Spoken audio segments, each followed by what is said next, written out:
Guys, thank you so much for joining me. Final Fantasy VII Remake is finally here, and wow, it feels like we have been waiting so long for this, and we have. And it is fantastic.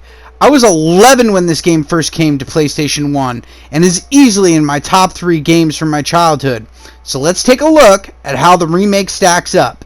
This is a spoiler-free video, so I'll only be showing footage from the first few early sections of the game. Okay, so graphics are up first. The opening scene is breathtaking.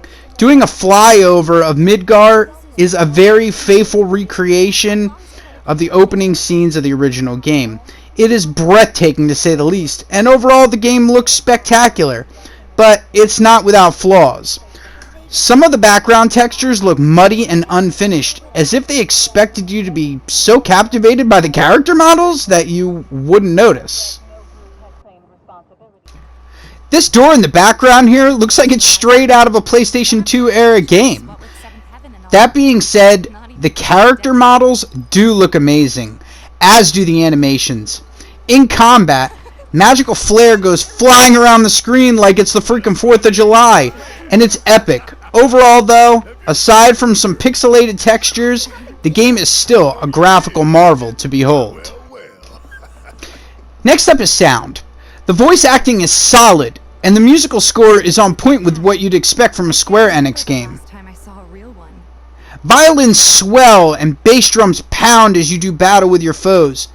Meanwhile, in your downtime, you can expect relaxing scores of music that help set the tone while you muck about.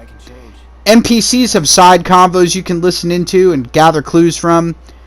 I did notice some sound tearing during larger cutscenes where the sound would skip or cut out completely, but nothing that was groundbreaking.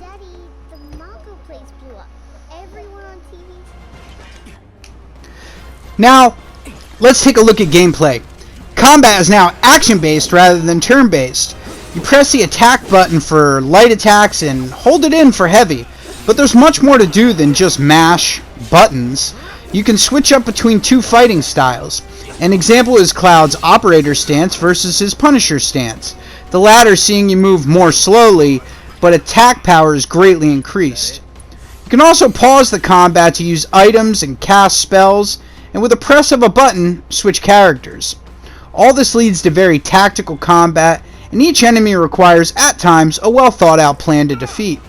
Outside of combat, you'll navigate environments in your typical third-person game style, searching every nook and cranny for boxes to gain items like potions and phoenix downs.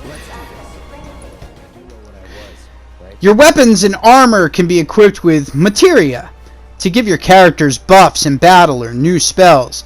Limit breaks are also here. By filling a meter, you can unleash a devastating attack on your foes. The meter is filled based on blocking attacks, taking and receiving damage, and some materia can buff how fast this meter is filled.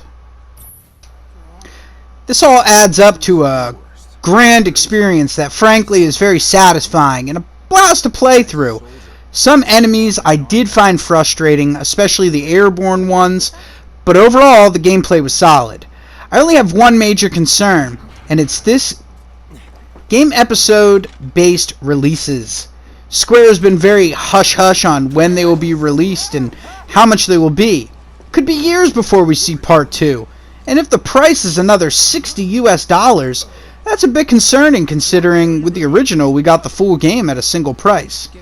Some might argue that with higher production values the price will go up, but we have gotten plenty of AAA titles that were the full game at a base price. But I guess we'll have to wait and find out. Final Fantasy VII is a true masterpiece and definitely worth a play for newcomers and fans of the original. I'm giving it a solid 9 out of 10. Thank you so much for watching. Be sure to hit the subscribe button, then ring the bell for alerts to see more. Also hit that like button, as that always helps. And check me out on Twitter at jsnyder610. Let me know if there's anything you'd like to see, get reviewed, or streamed. Have a great day, and be safe. More like a panic-induced hallucination.